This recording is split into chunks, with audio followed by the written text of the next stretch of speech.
done as you can. And this is one of the nice features of being able to put a begin end around any block of code.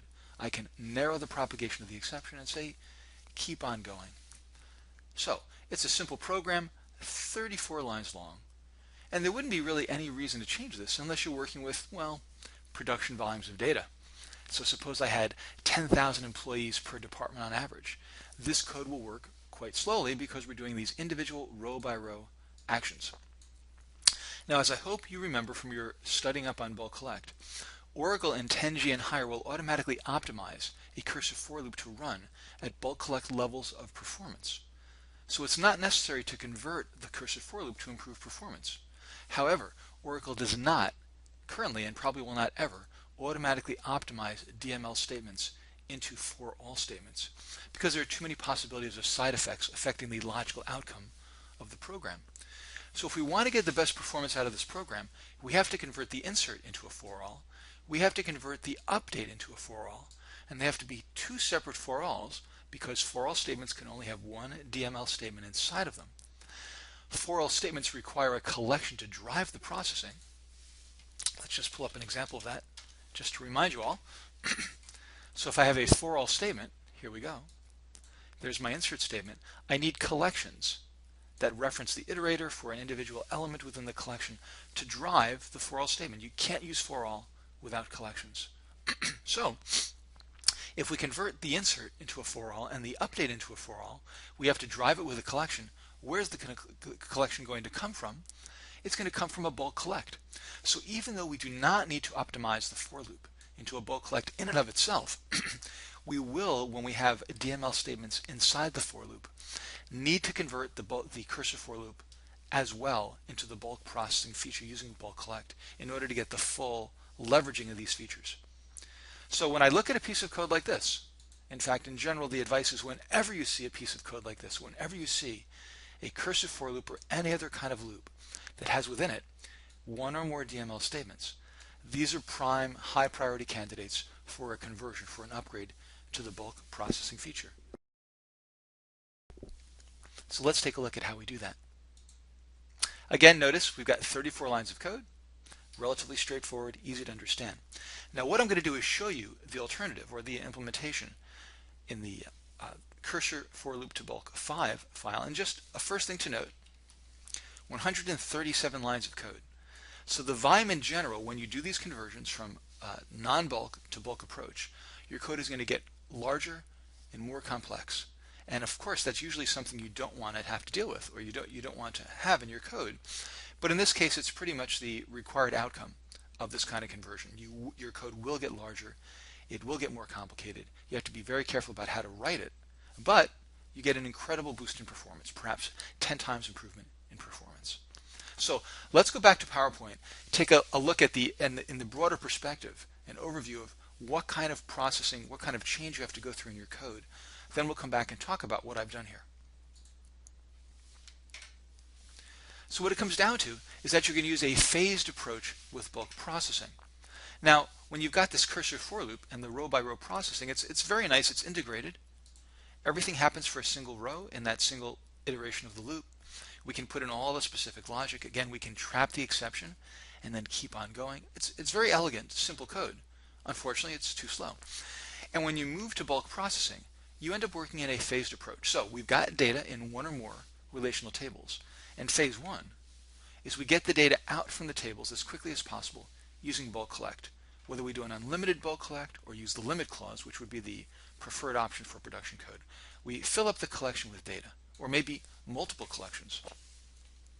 Phase two is modify the contents of the collection according to your requirements. Maybe I need to change the salary, remove some rows, make all sorts of modifications, but do that within the collection itself using PL/SQL code. And then phase three, use for all to push the data back into the relational table. So you can see there's a kind of a round trip here, from the tables to the collections, from the collections to the tables. And the reason I like to break it out into these three distinct phases is that I think that we should consider the for all a mechanism for pushing data to the tables, not an opportunity to do lots of interesting and different kind of computations. Do your computations, do your changes to the collections in your PL/SQL code, And by the time you're doing the for all statement, you're doing nothing but taking the contents of the collections, pushing them back across. So that's the general idea. Let's go back to our code and do the translation into phases and walk through the code step by step. But here, first of all, is the basic idea. At the bottom of my 137 lines of code, we'll find a relatively small begin-end block, the executable section of my code. It's just about 10 lines long. And you can see that I've expressed the different phases in sub-programs in my code to help me organize it and understand my code more effectively. So first of all, I've declared a cursor. Inside my cursor, I'm going to set up a loop because I want to use the limit clause. But I've hidden away the actual fetch into its own separate program. So fetch next set of rows, that's phase 1. Get the data. So get my next 100 or 1,000 rows of data. Step 2, phase 2. Phase 3, how interesting. Now, I talked about phase 1, phase 2, phase 3. But, let's go back a moment. What if phase 2 is not necessary? What if I don't need to modify the contents of the collection? What if I need to take the contents of that collection from one table and simply deposit it into another table, which is what I'm doing with my insert statement, insert into my history table. So here's an example where I've set out your 3 phases, but of course in the real world, things change. So phase 1, get the data. Then I'm going to immediately do a quote-unquote phase 3 and insert data back into the history table. Then I'm going to do my phase 2, which is adjust the compensation for the arrays, adjust the salary values in my array structure. And then phase 3, the final step, push the data back to the database. So I simply wanted to point out here that we can talk about in general the way to think about it, phase 1, phase 2, phase 3, but don't too rigidly apply those phases. You might have different sequences of events that have to occur. So that's the basic idea in terms of the major steps. Let's take a look at the code. Now, CFL to bulk 0 is the starting point of my conversion process. CFL to bulk 5 is the ending of this particular set of steps. So off to the code we go. Again, here's my original code, 34 lines. Declare the cursor. Inside my loop, do the insert, adjust, do the update. In my new approach, again, at the bottom of my 137 lines of code, I have a very small amount of code. It's my execution section. And what I've done to make my code more understandable is use subprograms, local subprograms. So within my main procedure, here's my update for department. I have sub-procedures below that. So these are called local or subprograms, and they're a great way to organize your code to make it more understandable. So this body of code now, the main execution section, is very short, very easy to read. In fact, I can literally read it. Open the cursor. Fetch the next set of rows. So I'm going to pass in my bulk limit. I'll show you the parameter in just a moment. I'm not hard coding the limit clause. I get back employee IDs, salaries, and hire dates. I exit when there are no employees left. Then I insert my history rows. Next, I adjust the compensation for the arrays. So for all these employees, what happens to the salaries list? And then I update the employees. So this is simply a high-level description of what I'm about to do, hiding the details, making it easy at a glance to say, aha, I understand the flow of this program. Now let's get into the details. Okay, so up to the top, my program takes a department in and a new salary as the original one did. But I've also added a third parameter, the bulk limit. I don't want to hard code the limit clause. So I pass in a default value of 100. Great. Now whenever I run this program, I can change the limit. And maybe I want to pass in 1,000 or 10,000 if I'm working with a very large volume of data. I'm doing this as a batch process on Saturday morning, so there's no possible problem in terms of memory consumption and conflict with other users. So that gives me additional flexibility. Next, notice I've declared an exception. So the for all statement, when using the save exceptions clause to trap and hold exceptions for later, if it encounters any exceptions, will raise the -24381 error.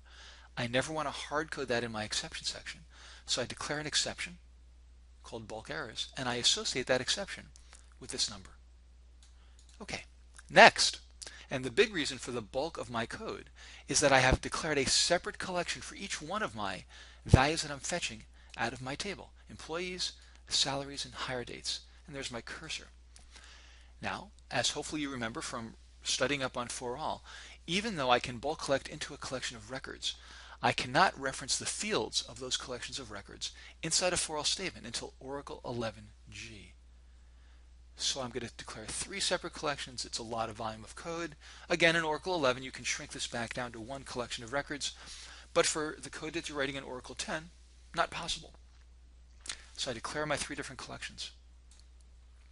I declare my cursor. And again, here's the kind of code I could use, with a little typo in it. Here's the kind of code I can use in Oracle 11, just 1 collection of records. Okay, so next step, or the first step, is fetch next set of rows. So fetch next set of rows takes in the limit, returns my 3 different collections. And it's nothing more than a fetch bulk collect into, specifying my 3 different collections, unfortunately, instead of my collection of records, and then limit bulk collect in, bulk limit in. So again, I avoid the hard coding of my limit. So that gets me my next by default 100 rows of data. Excellent. So I'm ready to go.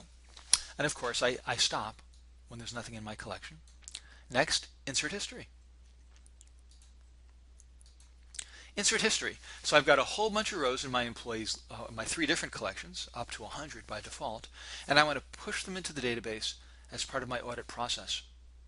So for all, go from 1 to the count of employees. I know that my collection is densely filled because it was populated with a bulk collect. Either it's empty, in which case I go from 1 to 0 and do nothing, or there are 25 or 75 or 100 rows of data, and I can access every element between 1 and the count. I include save exceptions. Why do I do that? Well, in my original example, if anything goes wrong with my insert, I want to stop the block of code. Of course, it will stop automatically. Log the error and continue. So I need the save exceptions to do that, to allow the continuation. Also notice, if my insert fails, my update statement never occurs. And that's one of the trickiest parts of this example and the conversion process.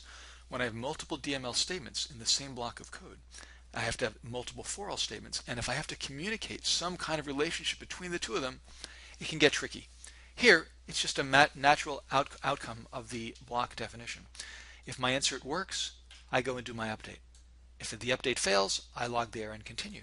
If my insert fails, I skip over the update entirely, never do it, and then I log the error. So I have to reproduce the same kind of behavior inside this code. So, save exceptions.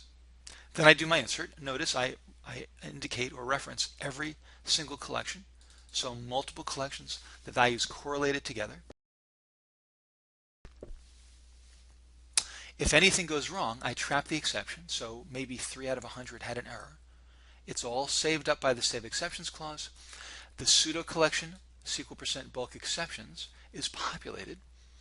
Inside my bulk errors handler, I simply go from 1 to the count in that pseudo collection. I log the error, and I can use the error index to identify the row in my arrays where the error occurred, and the error code tells me the Oracle error number that was raised. So I log the error. Next. Now here's the big challenge. Something went wrong with my insert, therefore my update statement should not execute. But notice my update statement is now an entirely different procedure, which we'll come to in just a moment. So I have to find a way to communicate from this for all to the next for all that an update should not occur for this employee ID. In fact, for this employee ID. So how should I do that? Well, there are any number of approaches you can take. The simplest in this case, since I'm going to be doing an update on the employees table, and the update has a where clause where employee ID equals the item in the employee ID's collection. Why don't I just get rid of the employee ID from the collection? If it's not there, you can't update it. So I'm going to communicate this failure to the update phase by deleting an element from the employee ID's list at the location where it failed. So there's an example of using the SQL% bulk exceptions pseudo collection value to drive the processing, or the future processing, the next phase processing, in my program. Now this is fairly application specific. You can't always just delete a row and have that be all the information needed to communicate to that next DML statement. The main thing is to be aware that when you start with multiple DMLs in the same loop, and you switch to for all, you will often need to have some way of communicating the relationship between the two, whether it's simply that you shouldn't do this one if this one failed, or maybe something else. So you'll probably build up or modify the collections to do that. So for every row in which the insert failed, you get rid of that employee ID. Okay, that's pretty neat and elegant. But now we've got a challenge. It's time to do the update. I'm sorry, it's actually time to do the adjust compensation for arrays. So I did phase 1. Then I violated my sequence of phases. I did phase 3 because I had no need to adjust the arrays before I did the insert into the history. But before I do my update to employees, I do need to adjust my compensation, and I have a separate program, adjust compensation for arrays. And there's really nothing interesting here because it's all application specific, but you would go through all the elements in that collection, make your changes, and then go back out and do your next phase. And notice there's a little comment here from one of the courses I did several years ago. You can't go from 1 to count here because the employee IDs array might have lost some data. I might have done a delete. So what I need to do is start from the first, and while my index is not null, adjust the compensation for that one row, and then go to the next element in the array. So you always need to be careful about when you can make assumptions about an array being densely filled. And if it's not, if you can't guarantee that, make sure you always use this kind of loop to iterate through the contents of your collection. So that's my phase 2. Adjust the compensation, massage the collections, get them ready to push into the database. And then finally, my update employees. Now, because I may have removed 1 or more employee IDs, in fact, the collection might be entirely empty, I cannot, inside my for all for update, use go from 1 to the count of employee IDs. Now, prior to Oracle 10G, this would present quite a challenge because I have gaps in my collection, and the only format I can use for the for all statement would be go from high to low, 1 to count, first to last, where every element between the low and the high values has to be densely filled. But in Oracle 10G, Oracle has added the indices of and values of option. So what I can simply say now is, for all the index iterators, or use the index values as an iterator if it's an index in or of the employee IDs collection. So I simply add the indices of clause. I specify the same bind array as I use in my where clause. And now, if I deleted 1 or more of the elements in that collection, the indices of approach will simply skip over those undefined elements. So if I deleted row 3 and row 17, then when it will use rows 1 and 2, it will find employee ID 1, or in location 1, let's say 137. It will then update the employees table for employee ID 137 in index position 1, and it will use the salaries and the hire dates in index position 1. It will automatically correlate across those different collections. So the indices of really makes this communication process quite simple in this example, and in fact I think in many cases this will be the primary application for indices of and maybe even the values of clause. You have a way to communicate between multiple DML operations. If anything went wrong, of course, I included save exceptions. So I handle that bulk errors exception. I go through all my different exceptions. I log the error, and then I'm done. So we took a relatively simple, quite elegant and simple to understand piece of code that directly expresses the logic. Do the insert, adjust, do the update. If the insert fails, don't do the update. If anything goes wrong, log the error and keep on going. And I was able to successfully convert that into a bulk processing approach. The code is more complex. There are definitely a number of critical issues to address. Most importantly, the communication mechanism between your multiple DML statements, your multiple for alls, which I took care of by doing the delete from the employee IDs and then switching to indices of. So the bottom line is that it's certainly possible to do this conversion. In most cases in the real world, you will have multiple DML operations. There are a number of complications to address. Make sure you don't hard code that bulk limit. Make sure that you use these local subprograms to make your code easy to understand for somebody to come along later and say, aha, these are the different steps I performed, or you performed. Now I need to go and manage those steps, but it's easy for me to get my head around it. to draw some conclusions. Without a doubt, from a performance standpoint, the for-all statement is the most important feature to be aware of. Bulk collect, of course, is very valuable as well, but Oracle will often automatically optimize your cursive for loops for you, so it's less of an issue on a day-to-day basis. But you should be looking for every opportunity to convert to bulk processing. You should look for every loop that contains DML statements inside of it and do the conversion to bulk processing. No question, there's a big trade-off. You have increased complexity of code, you have a more difficult code base to manage, but you get dramatically faster execution, perhaps 10 times faster or more. So don't convert those cursive for loops if they're read-only, if they don't have DML statements. But if you've got those DML statements inside them, go through these steps, be aware of the different phases, make sure that you figure out what you need to communicate between your different for-all statements, and then decide how best to do it, and you will have some really excellent high-performance code. Of course, also watch out for the impact on PGA memory. This is always an issue when working with collections. So one of the other big changes from going from the row-by-row approach to the phased approach is I've introduced these 3 different collections. And that means that every single process running this job, running this program, will allocate the memory to manage the collections that both are filled from the bulk collect and drive the for-all processing. And you need to make sure that you've got sufficient PGA allocation for the number of simultaneously connected users running the job. Something like this is most likely a batch job. PGA memory is less of a concern because you're not worried about the scaling up of 10 or 100 simultaneous connections. But it's always something to be aware of when working with collection-based features. Next steps. So download the demo zip file from my PL/SQL Obsession site, and I would suggest that you go through this conversion process yourself. So take a look at that starting point, the CFL to bulk 0. Ask yourself if you can understand or challenge yourself to understand what could possibly be wrong with this code if you're working with large volumes of data, and go through the conversion process. Maybe even put aside the CFL to bulk 5. Don't look at it, and just try to go through the steps yourself. Make sure you know how to go about doing it. And if you need some extra assistance, you'll find in the demo zip actually multiple files, CFL to bulk, in which I take you step by step through the different conversions. And there are even some additional steps after 5. But the 0 to 5 is the main thing to look at. And when you can take my simple example, and of course this is much simpler than anything you're going to run into in production, when you can take that CFL to bulk 0, the starting point, and you can come up with a version that converts to bulk collect and for all, compiles, works well, you can actually test the difference, you'll be in very good shape to do this to your own production code.